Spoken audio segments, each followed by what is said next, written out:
عیسیٰ علیہ السلام نے 30 سال کی عمر میں رسمی طور پر لوگوں کے سامنے اپنی رسالت کا اعلان کیا۔ چونکہ جو بھی رسول آیا اس نے معجزات کے ذریعے اپنی رسالت کو ثابت کیا، لہٰذا حضرت عیسیٰ علیہ السلام نے بنی اسرائیل سے کہا، میں تمہارے پاس تمہارے پروردگار کی نشانیاں لے کر آیا ہوں۔ اس کے بعد اپنے 5 معجزات بیان کرتے ہوئے کہا، میں مٹی سے پرندے کی شکل بناؤں گا اور اس میں کچھ دم کر دوں گا تو وہ حکم خدا سے پرندہ بن جائے گا۔ میں پیدائشی اندھے کو بینائی دوں گا۔ میں برس کے مریض کا علاج کروں گا۔ حکم خدا سے مردوں کو زندہ کروں گا۔ تمہیں اس بات کی خبر دوں گا کہ تم کیا کھاتے ہو اور گھر میں کیا ذخیرہ کرتے ہو۔ یقیناً ان سب میں تمہارے لیے نشانیاں ہیں اگر تم صاحب ایمان ہو۔ اللہ میرا اور تمہارا دونوں کا رب ہے، لہٰذا اس کی عبادت کرو کہ یہی صراط مستقیم ہے۔ کچھ لوگ حضرت عیسیٰ علیہ السلام پر ایمان لے آئے اور کچھ لوگوں نے ان کا انکار کیا اور ان کے معجزات کو سحر و جادو سے تعبیر کیا۔ لیکن حضرت عیسیٰ علیہ السلام مسلسل لوگوں کو دعوت توحید دیتے رہے اور انہیں پند و نصیحت کے ذریعے راہ حق کی طرف ہدایت کرتے رہے۔ ایک دن وہ اپنے 12 خاص دوستوں، جن کو حواری کہا جاتا تھا، کہ ہمراہ سرزمین اردن سے بیت المقدس کی جانب روانہ ہوئے۔ دوران سفر انہوں نے جو بھی اندھا اور اپاہج دیکھا اسے اذن خدا سے شفا دی۔ انہوں نے یوں لوگوں کو خدا کی نشانیاں دکھائیں، بت پرستی و انحرافات سے روکا اور خداوند عظیم کی طرف رہنمائی کی۔ حضرت عیسیٰ علیہ السلام کے حواری 12 افراد تھے جو ان کے خاص الخاص دوست تھے اور ان کے ساتھ مخلص تھے، سوائے ایک کے۔ ان حواریوں کے نام یہ تھے: پطرس، اندریاس، یعقوب، یوحنا، فیلوپس، برتلولما، توما، متی، یعقوب بن حلفہ، شمعون، یہودا جو کہ یعقوب کے بھائی تھے، اور یہودا اسخریوتی۔ اس آخری حواری یہودا اسخریوتی نے حضرت عیسیٰ علیہ السلام کے ساتھ خیانت کی تھی۔ اس منافق شخص نے یہودیوں کو حضرت عیسیٰ علیہ السلام کا پتہ بتایا تھا، جس کے بعد وہ حضرت عیسیٰ علیہ السلام کو پکڑ کر لے گئے تھے اور ان کو سولی پر لٹکا دیا تھا۔ لیکن اللہ تعالیٰ نے انہیں زندہ آسمان پر اٹھا لیا تھا، جہاں وہ اب تک زندہ ہیں۔ یہ حواری اگرچہ حضرت عیسیٰ علیہ السلام پر ایمان لے آئے تھے، لیکن یہ لوگ حضرت عیسیٰ علیہ السلام سے آسمانی معجزہ دیکھ کر اپنے دل کو یقین سے سرشار کرنا چاہتے تھے۔ لہٰذا ایک دفعہ انہوں نے حضرت عیسیٰ علیہ السلام کی خدمت میں عرض کیا، کیا آپ کا پروردگار ہمارے لیے آسمانی دسترخوان مہیا کر سکتا ہے؟ ان کے اس مطالبے نے جو شک و شبہ کی بو دے رہا تھا، حضرت عیسیٰ علیہ السلام کو پریشان کر دیا۔ آپ علیہ السلام نے انہیں تنبیہ کرتے ہوئے فرمایا، اگر تم لوگ ایمان لائے ہو تو خدا سے ڈرو۔ حواریوں نے کہا، ہم چاہتے ہیں کہ اس غذا سے کھائیں تاکہ ہمارے دل اطمینان و یقین سے سرشار ہوں اور اچھی طرح جان لیں کہ آپ علیہ السلام نے جو کچھ کہا ہے وہ سچ ہے، تاکہ اس پر گواہی دیں۔ جب حضرت عیسیٰ علیہ السلام ان کے حسن نیت سے آگاہ ہو گئے تو خدا کی بارگاہ میں عرض کیا، خدایا ہمارے لیے آسمانی دسترخوان نازل فرما کہ ہمارے اول و آخر کے لیے عید ہو جائے اور آپ کی طرف سے ایک نشانی شمار ہو۔ ہمیں روزی عطا فرما، تو بہترین روزی دینے والا ہے۔ خداوند متعال نے حضرت عیسیٰ علیہ السلام پر وحی نازل فرمائی، میں آپ کے لیے ایسا ہی دسترخوان بھیجتا ہوں، لیکن یہ بات یاد رکھ لیں کہ دسترخوان نازل ہونے کے بعد آپ کی ذمہ داری بڑھ جائے گی۔ اس کے بعد تم میں سے جو بھی انکار کرے گا اس پر ایسا عذاب نازل کروں گا کہ عالمین میں سے کسی پر نہیں کیا ہوگا۔ دسترخوان نازل ہوا، اس کے اندر کچھ روٹیاں اور مچھلیاں تھیں۔ چونکہ وہ بروز اتوار نازل ہوا، لہٰذا انہوں نے اس روز کو روز عید قرار دیا۔ حضرت مسیح علیہ السلام کی ایک دعا میں بھی ہے کہ یہ دسترخوان ہمارے لیے عید کا موجب ہو، یعنی ہمیں ہمارے وجدان اور فطرت کی طرف پلٹائے کہ جو توحید اور ایمان کی اساس پر ہے۔ روایت ہے کہ متعدد بار دسترخوان نازل ہونے کے بعد اللہ تعالیٰ نے حضرت عیسیٰ علیہ السلام پر وحی نازل کی کہ آسمانی دسترخوان فقراء کے لیے بچھائیں، نہ کہ عمراء کے لیے۔ جناب عیسیٰ علیہ السلام نے ایسا ہی کیا۔ جب ایسا ہوا تو مالدار لوگ شک و تردید میں پڑ گئے اور دوسرے لوگ بھی اس دسترخوان کے معجزہ ہونے کے بارے میں شک کرنے لگے۔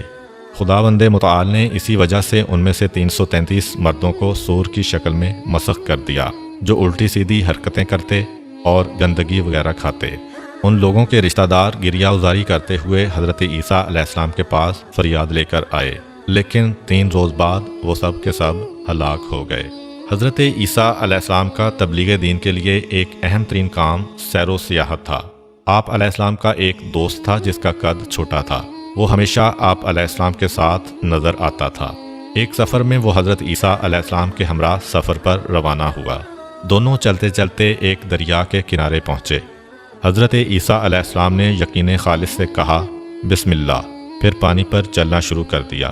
اس چھوٹے قد کے شخص نے جب حضرت عیسیٰ علیہ السلام کو پانی پر چلتے دیکھا تو اس نے بھی یقین خالص سے بسم اللہ کہا اور پانی پر چلنا شروع کر دیا۔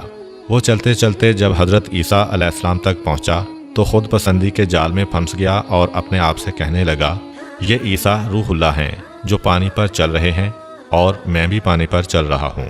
فما فضلہ علیہ، پس انہیں مجھ پر کیا فضیلت حاصل ہے۔ اسی لمحہ اس کے پاؤں بے قرار ہوئے اور پانی میں غرق ہونا شروع ہو گیا۔ اس نے فریاد بلند کی، اے روح اللہ، میرا ہاتھ تھام لیں اور مجھے غرق ہونے سے بچا لیں۔ حضرت عیسیٰ علیہ السلام نے اس کا ہاتھ پکڑا، اسے باہر نکالا اور فرمایا، اے دوست، تم نے کیا کہا ہے کہ پانی میں ڈوبنے لگے تھے؟ پست قد دوست نے کہا، میں نے کہا تھا کہ روح اللہ بھی پانی پر چل رہے ہیں اور میں بھی پانی پر چل رہا ہوں، پس ہمارے درمیان کیا فرق ہے؟ یعنی مجھے خود پسندی نے اپنے نرغے میں لے لیا تھا، جس کی سزا مجھے مل گئی ہے۔ حضرت عیسیٰ علیہ السلام نے فرمایا، تم نے خود پسندی کی وجہ سے اپنے آپ کو اس مقام و مرتبہ پر سمجھا جو خدا نے تمہارے لیے قرار نہیں دیا تھا، لہذا تیرے اوپر خدا کا غضب نازل ہوا ہے۔ جو کچھ تم نے کہا ہے اب اس سے توبہ کرو۔ اس شخص نے توبہ کی، اس کے بعد اسے وہی مقام و مرتبہ مل گیا جس پر خدا نے اسے فائز کیا ہوا تھا۔ ایک دن حضرت عیسیٰ علیہ السلام اپنے حواریوں کے ہمراہ سیر و سیاحت کرتے ہوئے ایک گاؤں بلازدہ تک پہنچے۔ کیا دیکھتے ہیں کہ وہاں پر انسان، پرندے اور چرندے سب موت کی نیند سو رہے ہیں۔ حضرت عیسیٰ علیہ السلام نے اپنے ساتھیوں سے فرمایا، معلوم ہوتا ہے کہ یہ سب لوگ عذاب الہی کی وجہ سے موت کے گھاٹ اتر چکے ہیں، کیونکہ اگر وہ یکے بعد دیگرے مرتے تو ضرور ایک دوسرے کو سپرد خاک کرتے۔ حواریوں نے عرض کیا، اے روح خدا، اللہ کی بارگاہ میں درخواست کریں کہ وہ انہیں زندہ کرے تاکہ نازل ہونے والے اس عذاب کی وجہ بیان کریں جس کی زد میں یہ لوگ آئے، تاکہ ہم اس کام سے پرہیز کریں جس کی وجہ سے ان پر یہ عذاب نازل ہوا ہے۔ حضرت عیسیٰ علیہ السلام نے خدا کی بارگاہ میں ان کے زندہ ہونے کی درخواست کی۔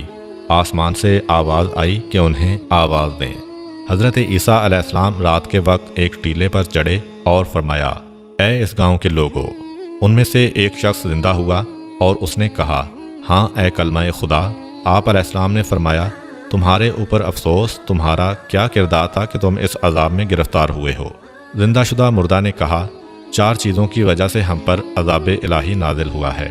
طاغوت یعنی گمراہی کی پرستش، خدا سے کم خوفی اور دنیا سے دل وابستگی، لمبی چوڑی آرزوئیں اور دنیا کے کھیل کود۔ حضرت عیسیٰ علیہ السلام نے پوچھا، تمہارا دل دنیا سے کس قدر وابستہ تھا؟ زندہ شدہ مردہ نے کہا، جس قدر ماں کو اپنے بیٹے سے محبت ہوتی ہے۔ جس وقت دنیا ہماری طرف رخ کرتی ہے ہم خوشحال ہوتے ہیں، اور جب پشت کر دیتی ہے تو ہم گریہ وزاری کرتے ہیں اور غمزدہ ہو جاتے ہیں۔ حضرت عیسیٰ علیہ السلام نے پوچھا، تم لوگ طاغوت کی کیسے پرستش کرتے تھے؟ زندہ شدہ مردہ نے کہا، ہم گناہ گاروں کی اطاعت و پیروی کرتے تھے۔ حضرت عیسیٰ علیہ السلام نے پوچھا، تمہارے کام کی عاقبت کیسے انجام پذیر ہوئی؟ زندہ شدہ مردہ نے کہا، ہم رات میں خوشی خوشی سوئے تھے اور اس کی صبح کو حاویہ میں تھے۔ حضرت عیسیٰ علیہ السلام نے پوچھا، حاویہ کیا ہے؟ زندہ شدہ مردہ نے کہا، حاویہ سجین ہے۔ حضرت عیسیٰ علیہ السلام نے پوچھا، سجین کیا ہے؟ زندہ شدہ مردہ نے کہا، آگ سے پگھلے ہوئے پہاڑ ہیں جو تا قیام قیامت ہمارے اوپر بڑکتے رہیں گے۔ حضرت عیسیٰ علیہ السلام نے پوچھا، جس وقت تم لوگ ہلاک ہوئے تھے تم نے کیا کہا تھا اور اللہ تعالیٰ کے فرشتوں نے تمہیں کیا کہا تھا؟ زندہ شدہ مردہ نے کہا، ہم نے کہا تھا کہ ہمیں دنیا کی طرف پلٹا دو کہ وہاں پر نیک کام انجام دیں اور زاہد و پارسا بن جائیں، تو ہمیں جواب دیا گیا کہ تم جھوٹ بولتے ہو۔ حضرت عیسیٰ علیہ السلام نے فرمایا، آپ کے حال پر افسوس، کیا ہوا ہے کہ ان ہلاک ہونے والوں میں سے تمہارے علاوہ میرے ساتھ کسی اور نے گفتگو نہیں کی ہے؟ زندہ شدہ مردہ نے کہا، اے روح خدا، ان سب کے منہ آگ سے بند کیے ہوئے ہیں اور وہ سب کریہ المنظر فرشتوں کے ہاتھوں گرفتار ہیں۔ میں دنیا میں ان لوگوں کے درمیان رہتا تھا لیکن ان سے نہیں تھا اور ان کی طرح گناہ نہیں کرتا تھا۔ جب عمومی عذاب آیا تو میں بھی اس میں گرفتار ہو گیا تھا۔ اس وقت بال کی مانند باریک تار سے دوزخ کی گھاٹی کے کنارے لٹکا ہوا ہوں۔ معلوم نہیں ہے کہ وہاں سے دوزخ میں گروں گا یا نجات پا جاؤں گا۔ شاید اس شخص کو عذاب امر بالمعروف اور نہی عن المنکر ترک کرنے کی خاطر ہوا ہوگا۔ حضرت عیسیٰ علیہ السلام نے اپنے حواریوں کی طرف متوجہ ہو کر فرمایا، اے خدا کے دوستو، دیے ہوئے نمک سے خشک روٹی کھانا اور لکڑی کے ریزوں پر سونا بہت اچھا ہے، اگر وہ دنیا و آخرت کی سلامتی کے ہمراہ ہو۔ بنی اسرائیل کے درمیان ایک ایسا خاندان آباد تھا کہ ان میں سے جو کوئی بھی 40 راتیں صبح تک مسلسل عبادت اور راز و نیاز میں گزارتا تو اس کی دعا قبول ہو جاتی۔ اسی خاندان کے ایک شخص نے 40 راتیں عبادت خدا اور راز و نیاز میں گزاریں۔ اس کے بعد دعا کی لیکن اس کی دعا قبول نہ ہوئی۔ وہ بہت پریشان ہوا۔ وہ حضرت عیسیٰ علیہ السلام کی خدمت اقدس میں حاضر ہوا، شکایت کی اور ان سے التماس کی کہ اس کے لیے دعا کریں۔ حضرت عیسیٰ علیہ السلام نے وضو کیا اور 2 رکعت نماز بجا لائے۔ اس کے بعد اس پریشان حال بندے کے لیے دعا کی۔ اسی وقت ان پر خدا نے یوں وحی نازل فرمائی، اے عیسیٰ، میرا یہ بندہ صحیح راستے پر گامزن ہو کر دعا نہیں کر رہا ہے۔ وہ مجھے تو پکارتا ہے لیکن اس کے دل میں تیری پیغمبری کے بارے میں شک ہے۔ اس وجہ سے اگر وہ اس قدر دعا کرے کہ اس کی گردن کٹ جائے اور اس کی انگلیوں کی پوریں ختم ہو جائیں تو میں تب بھی اس کی دعا قبول نہیں کروں گا۔ حضرت عیسیٰ علیہ السلام نے یہ سارا ماجرا اس شخص سے بیان کیا۔ اس نے عرض کیا، اے روح خدا، حقیقت وہی ہے جو آپ علیہ السلام نے بیان کی ہے کہ میں آپ علیہ السلام کی پیغمبری کے بارے میں مشکوک تھا۔ اب خدا کی بارگاہ میں میرے لیے دعا کریں کہ یہ شک برطرف ہو۔ حضرت عیسیٰ علیہ السلام نے دعا کی۔ اسے حضرت عیسیٰ علیہ السلام کی نبوت و رہبری کا یقین ہوا۔ اس کے بعد اس کی توبہ قبول ہوئی اور اپنے خاندان کے دوسرے افراد کی طرح 40 رات عبادت و راز و نیاز کے بعد اس کی دعا بھی قبول ہوئی۔ ایک دن کسی شخص نے حضرت امام جعفر صادق علیہ السلام سے پوچھا، کیا حضرت عیسیٰ علیہ السلام نے کسی ایسے شخص کو زندہ کیا ہے جس نے زندہ ہونے کے بعد کچھ عرصہ زندگی گزاری ہو، دنیا کی نعمتوں سے استفادہ کیا ہو اور صاحب اولاد ہوا ہو؟ حضرت امام جعفر صادق علیہ السلام نے فرمایا، حضرت عیسیٰ علیہ السلام کے ایک دینی بھائی اور مخلص دوست تھے۔ حضرت عیسیٰ علیہ السلام جب بھی اس کے گھر کے قریب سے گزرتے، اس کے گھر میں جاتے اور اس کی احوال پرسی کرتے۔ ایک دفعہ آپ علیہ السلام ایک مدت کے لیے سفر پر چلے گئے۔ جب واپس پلٹے تو انہیں اپنا دینی بھائی یاد آیا۔ اس سے ملنے اس کے گھر گئے تاکہ احوال پرسی کریں۔ اس شخص کی ماں گھر سے باہر آئی۔ حضرت عیسیٰ علیہ السلام نے پوچھا کہ میرا دوست کہاں ہے؟ ماں نے کہا، اے پیغمبر خدا، میرا بیٹا دنیا سے چل بسا ہے۔ حضرت عیسیٰ علیہ السلام نے اس شخص کی والدہ سے پوچھا، کیا آپ پسند کرتی ہیں کہ اپنے بیٹے کو زندہ دیکھیں؟ ماں نے عرض کیا، ہاں۔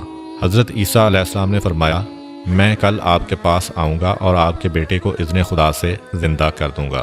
جب کل ہوئی تو حضرت عیسیٰ علیہ السلام اپنے دوست کی والدہ کے پاس آئے اور فرمایا، آئیں دونوں مل کر آپ کے بیٹے کی قبر پر چلتے ہیں۔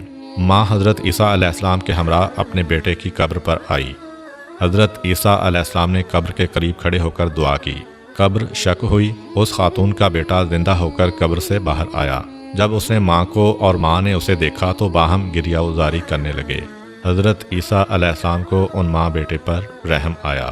اپنے دوست سے پوچھا، کیا تم اپنی ماں کے ہمراہ دنیا پر رہنا چاہتے ہو؟ اس نے عرض کیا، یعنی غذا کھاؤں، روزی کماؤں اور ایک مدت تک زندہ رہوں؟ حضرت عیسیٰ علیہ السلام نے فرمایا، ہاں۔ کیا یہ چاہتے ہو کہ 20 سال کھانا کھاؤ، روزی کماؤ، شادی کرو اور صاحب اولاد بنو؟ اس نے عرض کیا، ہاں، میں اس پر راضی ہوں۔ حضرت عیسیٰ علیہ السلام نے اس شخص کو اس کی ماں کے سپرد کیا۔ وہ 20 سال تک زندہ رہا۔ اس نے شادی کی اور صاحب اولاد بھی ہوا۔